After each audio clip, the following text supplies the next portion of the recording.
지능 IQ보다 감성 지능 EQ의 중요성을 강조했던 하버드 대학교에 다니엘 골먼 교수가 있습니다. 그가 인간의 극한 감정을 설명하기 위해서 어믹달러 하이잭 편도체 납치라는 말을 설명했습니다. 우리의 뇌 전면에 이성적 사고를 담당하는 전두엽이 있습니다. 좌우에 아몬드처럼 생겨서 감성 기능을 담당하는 편도체라는 게 또 있습니다.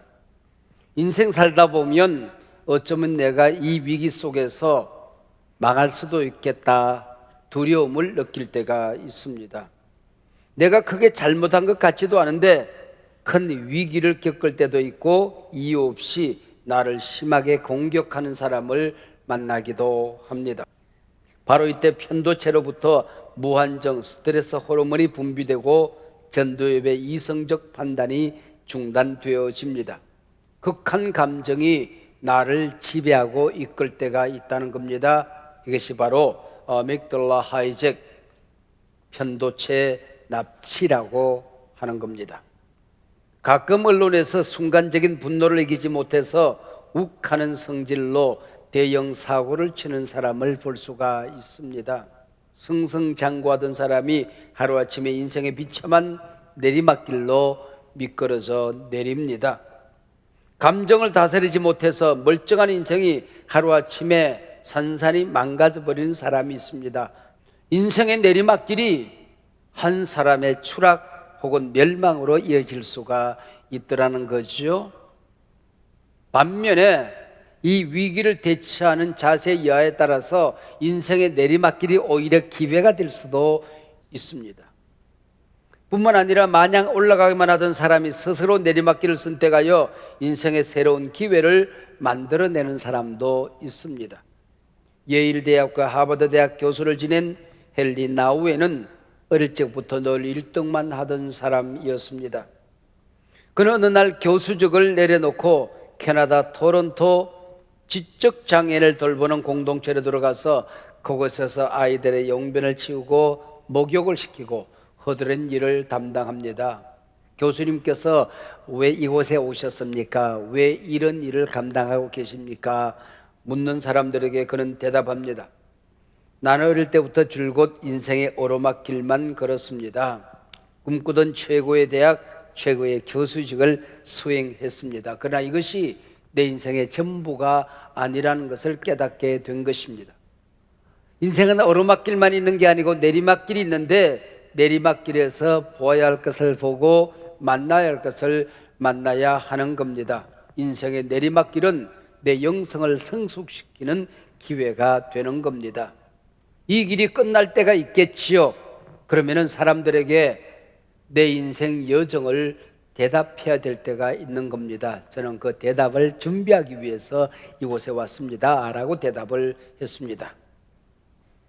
행여 여러분 인생의 내리막길을 걸어보신 적이 있으십니까? 아니면은 인생의 내리막길을 지금 걷고 계신 분은 아니 계십니까? 오늘 설교 제목이 인생의 내리막길에서입니다.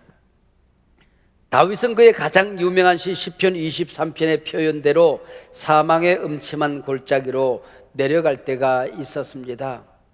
하나님의 사람들은 내리막길을 날개 없이 추락하는 것이 아니고 은혜의 밧줄을 타고 내려간다는 것을 알아야 됩니다. 마냥 위를 보고 목표를 향해 올라갈 때 보이지 않던 꽃들이 내리막길에서 활짝 웃으며 나를 반길 때가 있는 겁니다. 인생의 내리막길에서 무엇을 보느냐 여하에 따라서 그 다음 여정이 달라지더라는 것입니다. 인생의 내리막길이 있는 이유가 바로 여기에 있습니다. 다윗은 어린 시절 양을 치다가 사무엘 선지자 앞으로 불려옵니다. 이때부터 다윗은 수직 상승 올라가기만 합니다. 사람은 외모를 보거니와 나는 중심을 본다. 하나님으로부터 기름 부음을 받습니다. 전쟁터로 아버지 심부름을 갔다가 하루아침에 영웅이 됩니다. 물맷돌 하나로 적장 골리앗을 물리치고 국민 영웅이 되지요. 어린 나이에 사울 왕국의 사령관이 되고 왕의 사이 부마가 됩니다. 은밀하게 세자 요나단으로부터 세자 복장과 무기를 전해받습니다. 훗날 네가 왕이 될 것이다. 그리고 언약을 맺습니다. 어느 날 눈을 뜨고 보니 인생 절정을 향하여 솟아오르는 태양이 되고 있었던 겁니다. 바로 이 절정의 순간이 사망의 음침한 골짜기로 굴러떨어지는 내리막길이 될 줄이야. 올라가는 것은 잠시, 이때부터 다윗은 무려 10년 세월 고난의 골짜기로 미끄러져 내려갔습니다. 사울 왕이 10년 동안 쫓아옵니다. 순간순간 내 인생의 마지막이구나 싶은 위기의 순간이 연속됩니다. 그 두려움에 다윗은 아믹달라 하이잭 편도체 납치에 빠져들었습니다. 두려움을 이겨내지 못하자 당연히 붙들어야 될 하나님을 잊어버렸습니다. 신앙의 길을 잃어버렸습니다. 오늘 본문의 앞장 사무엘상 21장을 처음부터 끝까지 읽어보아도 그토록 부르짖었던 하나님 여호와라는 단어가 단 한 번도 등장하지 않습니다. 완전히 하나님을 잃어버렸습니다. 극한의 위기 상황 속에서 제일 먼저 생각나는 사람이 자신의 머리에 기름을 붓던 사무엘 선지자였습니다. 며칠 동안 쉬는데 이미 다윗의 피신 정보가 사울에게 들어갑니다. 도망길에 자신을 지켜주겠다고 약속했던 친구 요나단을 찾아가지만은 그러나 너는 꼭 왕이 될 거야, 힘내, 이 말 한마디가 전부였습니다. 도망길에 갈 곳이 없습니다. 춥기도 하고 배도 고팠습니다. 줄임배를 움켜쥐고 이번에는 성막 있는 높당 아히멜렉 제사장을 찾아갑니다. 이 성막에는 다윗이 골리앗을 죽이고 승진한 기념관이 있는 것입니다. 다윗은 주저리 거짓말을 늘어놓습니다. 21장 2절로 8절을 읽어보면 무려 5가지 거짓말을 합니다. 그리고는 2가지를 얻어서 도망을 칩니다. 너무 배가 고파서 제사장이나 먹는 진설병 빵 5조각, 그리고 기념관에 보관된 골리앗의 칼 한 자루를 얻어서 나옵니다. 그 누구도 그 무엇도 의지할 수 없을 때에 칼 한 자루를 의지하여 자신을 보호해보려고 애를 쓰죠. 다윗의 거짓말 사건으로 아히멜렉을 비롯한 제사장 85명이 죽습니다. 높당 주민 어린아이 우양떼까지 진멸을 당합니다. 이런 와중에 다윗은 사울의 손이 미치지 않는 골리앗의 고향 가드로 들어갑니다. 거기서 정체가 탄로 납니다. 미친 체하고 대문짝을 거적거리며 땅바닥을 기어다닙니다. 수염에 침을 질질 흘리며 온갖 초라한 모습을 보입니다.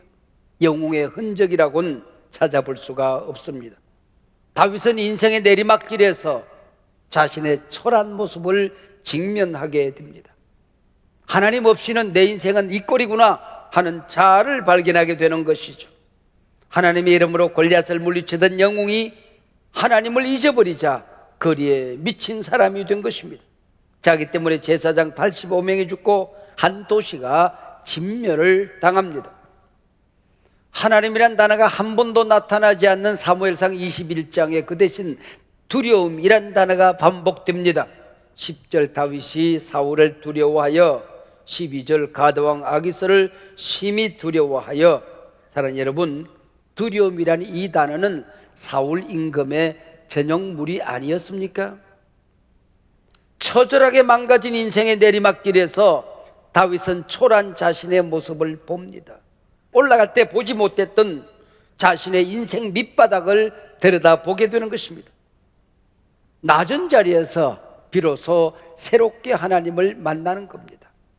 그 낮은 자리에서 하나님을 부르게 되는 것입니다. 자신의 인생 밑바닥을 적나라하게 본 다음에야 다시 한번 전능하신 하나님 이름을 부르고 그분의 이름을 송축하는 것입니다. 부르짖게 되는 것이죠. 이 땅에 피할 곳은 하나님밖에 없구나, 하나님만이 내 인생의 피난처가 되시는구나, 다시 한번 하나님을 만나게 되는 것이죠. 인생의 비참한 내리막길을 치닫고 계신 분이 계십니까? 순간의 실수로 신뢰와 신용을 잃어버렸습니까? 누군가로부터 추격을 당하며 도망길을 가고 있습니까? 금방이라도 붙들려 법정에 서야 합니까? 남부럽지 않던 건강이 내리막길에 서 있습니까? 사업의 내리막길에서 쩔쩔매며 서 계신 분은 아니 계십니까? 나를 지켜주던 소중한 사람이 내 곁을 떠나야 하는 위기에 서 있은 분이 있으십니까? 신앙의 위기를 만난 분이 계십니까? 스승 사무엘, 멘토 요나단, 당신 승리의 기념비 골리앗의 칼, 아히멜렉 제사장, 원수의 손이 닿지 않는 가드왕 아기스, 그 누구도 당신의 피난처는 아니었습니다. 우리의 피난처는 오직 하나님 한 분이었습니다. 광야에 서서 하나님을 만나는 겁니다. 인생의 내리막길에서 하나님을 다시 붙들기 시작하는 것입니다. 하나님 없는 내 인생이 이렇게 초라하고 비참하다는 사실을, 나는 이것밖에 안 된다는 실존을 만나게 되는 것입니다. 내가 왜 더 살아야 하는지, 내가 왜 더 건강해야 되는지, 내 남인생에 무엇을 해야 되는지 내 인생의 비전이 발견되어지게 되는 것입니다. 살아왔던 허황된 거품이 걷어지고 내 인생의 갈 길이 새롭게 보여지기 시작하는 것입니다. 프레이밍 효과라는 게 있습니다. 똑같은 상황, 똑같은 사건도 보는 관점에 따라서 전혀 다르게 보인다. 그리고 그 결과가 전혀 달라진다라는 이론입니다. 억울하게 감옥에 갇힌 두 사람이 있습니다. 한 사람은 땅바닥에 먼지를 핥으며 자신을 이 모양 이 꼴로 만든 원수를 묵상하며 치를 떨고 하루하루를 보냅니다. 그러나 한 사람은 작은 창문에 비치는 하늘과 밤하늘의 별을 세며 가족을 생각하고 꿈을 그립니다. 다윗은 내리막길에서 초라한 자신을 발견하고 지금까지 자신의 상성이, 성공이 하나님의 은혜였음을 기억하게 되는 것입니다. 두려움에 절망하던 다윗이 하나님을 새롭게 만난 다음에야 남은 생에도 하나님의 은혜로 승리하며 살 수 있겠구나, 두려움은 지나가겠구나, 이 모든 것 지나가겠구나, 새롭게 하나님을 만나게 되는 것입니다. 지금까지 자신을 보호해 줄 피난처를 찾아 헤매던 다윗, 이제 자기 자신이 상처 입은 백성의 피난처가 되기로 결단하는 것입니다. 오늘 본문 사무엘상 22장 1절에 문이 열려집니다. 그러므로 다윗이 그곳을 떠나, 그러므로 다윗이 그곳을 떠나. 이 그러므로라고 하는 이 단어는 본문에서 굉장히 중요한 단어입니다. 지금까지 마냥 올라가던 자리에서 벼랑으로 추락하던 다윗, 편도체 납치에 가야말로 납치되어 살아왔던 잘못된 시선을 바꾸었다. 그랬더니 그런 얘기입니다. 이게 바로 그러므로라는 단어죠. 다윗이 그곳을 떠나, 여기 다윗이 그곳을 떠났다는 얘기는 단순히 지리적인 상황을 떠났다는 말이 아닙니다. 잘못 살았던 삶의 자세, 자신이 부딪힌 위기를 잘못 해석했던 해석, 관점을 떠났다 그 얘기지요. 마냥 자신의 위기만을 생각하고 상처받은 한 마리 사슴처럼 이리저리 피할 곳을 찾아 헤매던 그 자리를 떠나 상처 입은 백성의 피난처가 되기로 결단하는 것입니다. 내가 피난처가 되리라. 시선의 변화, 부딪힌 상황에 대한 신학적인, 신앙적인 해석, 내가 만난 광야의 이 위치에 대한 해설, 그리고 내가 부딪힌 위기, 내가 부딪힌 여러 가지 고통과 고난을 새롭게 해석하기 시작하자 모든 것이 새롭게 보이기 시작하는 것입니다. 없던 길이 보이게 되는 것입니다. 하나님이 보이기 시작하는 것입니다. 용기와 희망이 보이게 되는 것입니다. 어두운 땅에 빛이 찾아오기 시작하는 것입니다. 여러분, 이것이 바로 프레이밍 효과라고 하는 거죠. 그러므로 다윗이 그곳을 떠나 어디로 갑니까? 아둘람 굴로 들어갑니다. 아둘람 다윗의 피난처를 찾아드는 사람이 생겼습니다. 막내 다윗 때문에 생명의 위협을 느끼고 살던 부모, 형제, 가족들이 찾아옵니다. 사울의 폭정에 고난 환난당한 사람들이 찾아옵니다. 사사시대부터 잘못된 정치에 농토를 빼앗겨 빚진 자들이 찾아옵니다. 썩은 재판, 가진 자들의 억압에 상처받아 마음에 한을 품고 살던 온통한 사람들이 다윗을 찾아옵니다. 이 사람들이 400여 명, 다윗 왕국의 기초 공동체가 되었습니다. 초대교회 다락방 120 문도와 같은 기초 셀이 되었던 것이죠.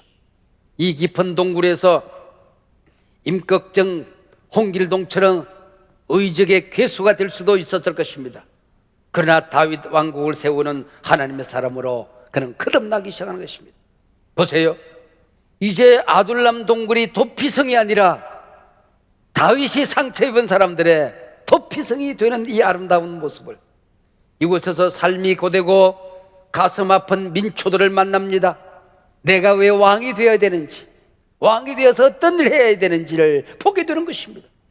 바로 이곳에서 기도하고 지은 시가 시편 57편입니다.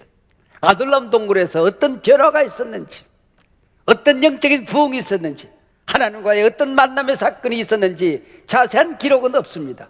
그러나 이 본문과 오늘 시편 57편을 함께 읽어보면 여기에서 어떤 일이 있었는지, 어떤 영적인 큰 변화가 부흥이 있었는지를 우리는 짐작하고도 능히 남을 수가 있는 것입니다. 시편 57편 표제는 다윗이 사울을 피하여 굴에 있던 때에라고 되어 있습니다. 2절 문이 열려지면 내가 지존하신 하나님께 부르짖으며 곧 나를 위하여 모든 것을 이루시는 하나님께로다. 하나님이 나를 부르셨다. 내가 지금 만난 이 위기도 하나님의 손 안에 있다. 하나님의 약속을 받았다. 그렇다고 한다면 이 약속 하나님의 손 안에서 이루어지고 말 것이다. 지금까지 만나지 못했던 이루시는 하나님을 만나게 되는 것입니다. 모든 약속이 깨어진 것 같습니다. 모든 상황은 위기 상황입니다. 눈에 보이는 것은 아무것도 없습니다. 적들만 우글거립니다. 그러나 이것이 하나님의 은혜 안에 있다면, 이것이 하나님의 약속이라면 하나님은 반드시 이 약속을 이루어 주실 것이다. 할렐루야. 이루시는 하나님을 만나게 된 것입니다. 다윗은 인생의 가장 비참한 내리막길에서 이루시는 하나님을 만났습니다. 하나님 없이 자신은 얼마나 초라한 존재인지 실존을 보게 된 것입니다. 자신이 왕이 되어서 어떤 왕국을 만들어야 될 것인지 왕국에 대한 청사지를 만나게 된 것입니다. 인생의 내리막길에서 마냥 올라갈 때 보이지 않던 모든 것들이 내리막길에서 보이기 시작한 것입니다. 다윗이 이제 자신의 심장을 내려제끼고 하나님을 찬양하기 시작합니다. 그 유명한 시편 57편 7절과 8절입니다. 하나님이여 내 마음이 확정되고 내 마음이 확정되었사오니 내가 노래하고 내가 찬송하리로다. 내 영광아 깰지어다. 비파야 수금아 깰지어다. 내가 새벽을 깨우리로다. 자신의 억울함을 호소하며 자신의 연민에 빠져 살던 이 다윗이었습니다. 자신이 이제는 이 연민에 빠져서 허우적거릴 존재가 아니라는 것을 알게 된 것입니다. 편도체 납치라는 동굴에서 빠져나와 이루시는 하나님과 함께 역사의 새벽을 깨우리로다. 역사의 빛을 보기 시작하는 것입니다. 내가 새벽을 깨우리로다, 이 말씀을 지금까지 저는 우리 성도들에게 새벽 예배 잘하는 말씀인 줄 알았습니다. 물론 새벽 예배 잘하면 하나님의 약속이 훨씬 더 아름답게 이루어질 것입니다. 그러나 역사의 새벽을 깨우려다, 이 말씀은 단순히 새벽기도 잘하라는 말씀만은 아닙니다. 모든 사람들이 길을 찾지 못하는 어둠 속에서, 모든 사람들이 방황하는 이 어둠의 세상 속에서 역사의 새벽을 깨우라는 하나님의 말씀입니다. 절망과 혼돈, 위기의 시대 속에서 너희 교회가 희망이 되어라. 너희 가정이 희망이 되어라. 내 기도가 희망을 만들라. 이것이 바로 역사의 새벽을 깨우려다는 말씀입니다. 한국교회는 선교 초기, 일제강점 고난의 시기, 독립애국과 신앙이라는 깃발을 흔들었습니다. 이 깃발 아래 나라 이룬 서름을 달랬습니다. 교회에 모여 대한독립 만세를 외쳤습니다. 선교 초기부터 한국교회는 희망의 깃발이 되었던 것이죠. 해방, 6.25 이후 가난하고 배고프던 시절 하나님 안에 있는 부요함, 성공과 번영의 깃발을 높이 들었습니다. 그래서 한국교회는 급성장했고 부흥되었습니다. 세계가 깜짝 놀랄 만큼 민주화를 이루었고 경제 선진화를 이루어냈습니다. 이 급성장의 후유증을 지금 우리는 앓고 있는 것입니다. 이제 한국교회는 사회 갈등 시대, 양극화 시대를 살고 있습니다. 교회 침체 시대, 탈종교 시대, 교회를 떠난 젊은이들이 부지기수입니다. 이때 흔들어야 될 깃발이 무엇인지 발견하지 못하고 있습니다. 함께 어둠 속을 헤매고 있습니다. 오늘 우리 사회 아둘람 동굴 사람들처럼 환난 만난 사람들, 원통한 사람들, 분노에 치를 떨고 있는 사람들이 너무나도 많이 있습니다. 한국 사회와 교회 내리막길에 들어선 것만 같습니다. 성장하고 부흥하던 때 보지 못한 꽃, 내리막길에서 보아야 할 때입니다. 어두운 시대 세상의 희망이 되는 하나님의 교회로 거듭나야 할 때입니다. 상처 입은 사람들을 살려내고 교회는 새로운 희망의 깃발을 높이 지켜들고 온 세상의 희망이 되는, 온 세상을 널리 이롭게 하는 공적 복음을 우리가 새롭게 발견해야 합니다. 내가 예수를 믿었으면 내가 몸담고 사는 공동체가 희망이 되어야 하는 것입니다.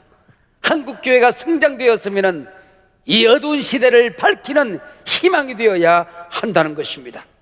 당신의 인생, 당신에게 주신 하나님의 뜻과 계획을 이루시는 하나님을 만나야 할 때입니다. 하나님 없이 이 민족은 아무것도 아니다. 하나님의 은혜가 없이는 한국교회는 아무것도 아니다. 하나님의 은혜가 없이 나는 아무것도 아니다. 우리의 실존을 발견해야 하는 것입니다. 인생의 내리막길에서 아둘람 동굴의 사람들을 발견해야 합니다. 6개월 가까이 호주의 산불로 10억 마리나 넘는 야생 동물들이 죽어갔습니다. 캥거루, 코알라와 함께 호주의 3대 동물에 속하는 웜뱃이라는 땅굴을 깊이 파는 동물이 있습니다. 저는 그 동물을 보면서 기저귀 찬 돼지 새끼 같다 하는 생각을 했습니다. 곰처럼 생기기도 했습니다. 코알라, 강아지, 고양이, 들쥐들이 자기 땅굴집을 찾아오면 자기 집에 한쪽 모퉁이를 흔쾌히 내어주고 함께 사는 착하디 착한 동물입니다. 산불로 도망가던 연약한 동물들이 웜뱃의 땅굴집을 찾아 듭니다. 산불이 지나간 자리, 웜뱃과 함께 불을 피하여 살아난 동물들이 부지기수였다는 겁니다. 이 소식이 알려지면서 연방정부나 국민들 모두 한결같이 누구보다도 아름다운 피난처는 웜뱃이었다. 우리 국민 한 사람 한 사람이 이 위기의 시대 속에 웜뱃이 될 수는 없을까 하는 것이 그들의 신문의 사설이었습니다. 이 위기의 시대, 우리 한 사람 한 사람이 아둘람 동굴이 될 수는 없을까? 나의 피난처가 어딘가를 찾던 우리가, 내 심장이, 내 언어가, 내 공동체가, 내 가정이, 내 교회가 웜뱃의 동굴, 아둘람 동굴이 될 수는 없고 피난처가 될 수는 없었을까? 올라갈 때 보지 못한 꽃, 인생의 내리막길에서 보았네. 행여나 우리 가운데 광야에 서 계신 분 계십니까? 내리막길을 걷고 계신 분 계십니까? 여러분, 그곳에서는 이루시는 하나님을 만나야 하는 자리입니다. 지금까지 내가 상승곡선을 그리며 걸어왔던 내 인생 여정, 하나님의 은혜였음을 감사하는 자리가 되어야 하는 것입니다.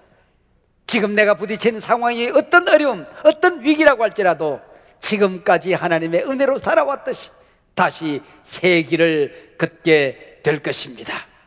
이것도 하고 저것도 했던 많은 인생의 사명의 거품들, 비전의 거품들을 걷어내고 이제는 맑아진 비전, 그 비전을 손에 움켜쥐고 하나님의 새로운 희망의 길로, 하나님 만드신 길로 걸음을 내디뎌야 할 때입니다. 올라갈 때 보지 못한 꽃, 내리막길에서 보았네.